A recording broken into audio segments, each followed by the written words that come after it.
Serial rapist Adam Downworth takes a lift from the block of flats where he lived and leaves to commit what would be his final attack. For 10 months, the office cleaner had been taking out his works van to follow potential victims through parts of Manchester.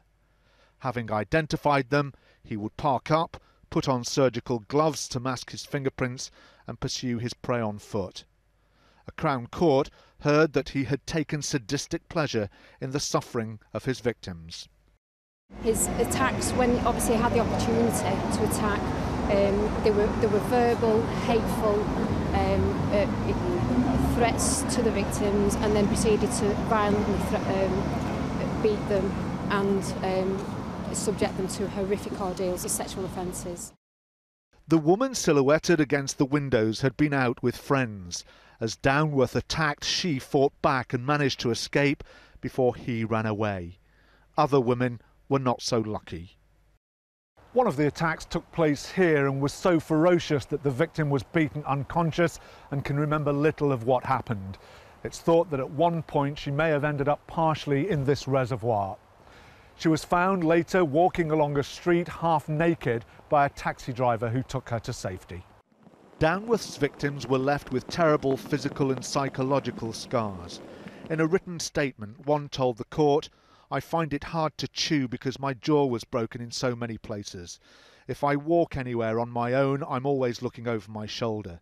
I am scared of my own shadow. I am not the same person and never will be. I thought I was going to die." Another victim said, "Every time I look in the mirror, it brings it all back. I have tried to hide the scars on my face with makeup, but it doesn't work. I will never feel truly safe again." Prosecutors thanked the women who'd been attacked for seeing the case through. I would like to pay tribute to the bravery of all the victims in the case who've shown tremendous courage throughout the investigation and the prosecution.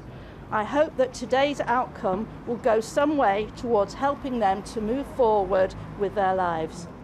Following his arrest, police found several books in Downworth's flat reflecting his interest in forensic science and criminal psychology. In others, chapters describing choking or strangling techniques had been highlighted in pencil. The rapist smiled occasionally as he was being sentenced. He was taken to prison amid applause and shouts of "rot in hell" from the public gallery. Mike McCarthy, Sky News, Manchester.